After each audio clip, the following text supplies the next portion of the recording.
Hello my dear students, welcome back to team Nishtha. मैं विनोद शंकरन। ये IBS से 24 मार्च 2023 का शिफ्ट 3 का इंग्लिश है। ठीक है, आपको पता है एनसीईआरटी क्विज टीम निष्ठा का एक इतनी अच्छी वेबसाइट है जहां पर मैं आप पूरे जीएस का, एनसीईआरटी के जितने पूरे जीएस हैं वो वहां पर मैं आप सीख सकते हो। प्लीज विजिट द वेबसाइट और देखो उसमें आपके लिए फायदे का चीज क्या है। हमारा IBACIO 2025 का क्रैश कोर्स चालू है। नीचे डिस्क्रिप्शन बॉक्स में लिंक दिया हुआ है, उसको क्लिक करो, जाओ, एक्सप्लोर करो, ये कोर्स के बारे में पूरी जानकारी लो। CAPFAC 2026 का पेपर 1 और 2 ये भी अवेलेबल है सुदर्शन बैच में। लक्ष्य बैच भी हमारा चल रहा है, CDS CAPF का कंबाइंड बैच, और CDS 1 2026 का जनरल स्टडीज का भी हमारा बैच चल रहा है। आते हैं पहला question. Select the most appropriate option to fill in the blank. The Grand Central Terminal is dash most famous station in the world. Is the most famous बोलता हूं तो द लिखना पड़ेगा, है कि नहीं। नेक्स्ट, इसमें अंडरलाइन वर्ड के बदले में सही वर्ड लिखना है। Any inventory of Darjeeling is incomplete if a tea plantation is not included in it. Inventory का मतलब तो होता है लिस्ट। ठीक है, तो ये इन्वेंट्री नहीं है, क्या होनी है, होना चाहिए आइटिनरी। आइटिनरी का मतलब कि travel plan. Travel plan complete नहीं है अगर दार्जिलिंग गए, अगर आप कोई टी एस्टेट में नहीं गए। ओके, फिर this story dash the partition of India and Pakistan. This story is about, ये कहानी है पाकिस्तान और इंडिया के पार्टीशन के बारे में। Next one, Bobby dash I didn't know you could play the mouth organ. कौन सा ये लिखना है, कौन सा पंक्चुएशन लिखना है। बॉबी कमा I didn't know you could play, Bobby कमा फोर्थ लिखना है। इसमें कौन सा ऑर्डर आएगा, देखो सबसे पहले सारे में ये ही। ठीक है, तो ये के बारे में तो कोई चिंता ही नहीं है। देखते हैं। Once I went for a wedding with my cousins to the neighboring village. हाँ, पहले तो यही आएगा। Once I went for a wedding with my cousins to the neighboring village. उसके बाद सेकंड देखता हूँ, which A के बाद D पढ़ के देखता हूँ। We would eat and play endlessly, savoring the freedom because all the elders were busy. Okay? हो सकता है A के बाद D तो हो सकता है।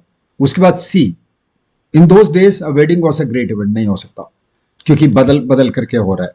तो ए के साथ DCB ये नहीं हो सकता। ABCD देखते हैं। Once I went for a wedding with my cousins to the neighboring village. We children enjoyed ourselves thoroughly. तुरंत वेडिंग में गए कर, तो फिर बाकी सब तो कुछ लिख ही नहीं पाओगे। ठीक है, तो ये भी नहीं होना चाहिए। थर्ड वाला देखते हैं। Once I went to a wedding with my cousins to the neighboring village.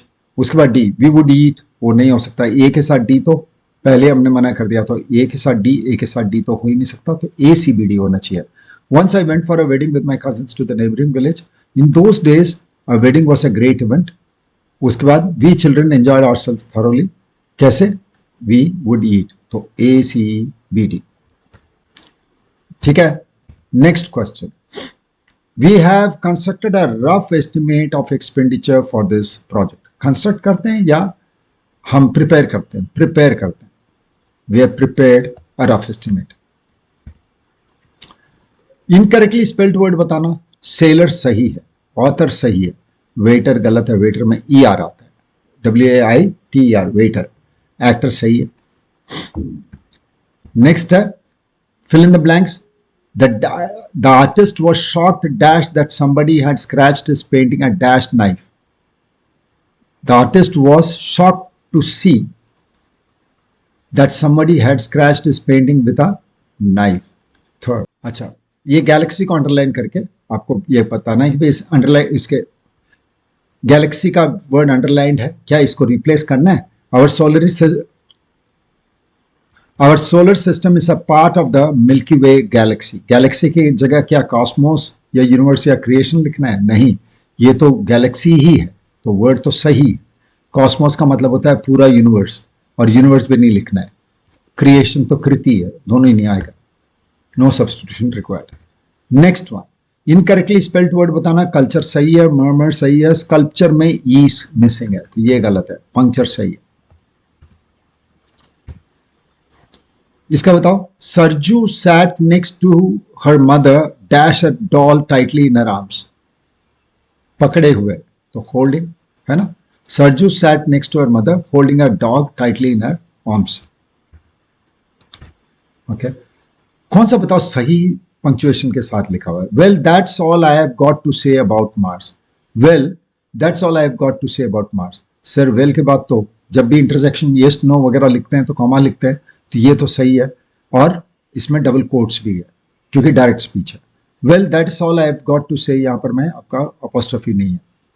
Okay, ये सही हो सकता था लेकिन इसमें डबल कोट्स नहीं है क्योंकि डायरेक्ट स्पीच है। और ये well that's all I have got to say about Mars, question mark नहीं होगा, फुल स्टॉप है, तो सेकंड वाला। अगला वाला बताओ, dash antique shop will be a good place to see old clocks. एक एंटिक शॉप, ठीक है, तो an antique shop will be a good place to see the old clocks. ठीक है, नेक्स्ट वन, एब्सोल्यूट का मीनिंग बताना है। Absolute का मतलब क्या है? कंप्लीट। फिर 15th क्वेश्चन बताना, बाय एंड लार्ज का मतलब क्या है? मोटे तौर पे। बाय एंड लार्ज का मतलब है मोटे तौर पे, ऑन द होल। फिर my grandfather dash for a morning walk every day irrespective of the weather outside. हर दिन जाते हैं, याद रखना, परमानेंट एक्शंस के लिए सिंपल टेंसेस यूज होते हैं, simple present, simple past, simple future.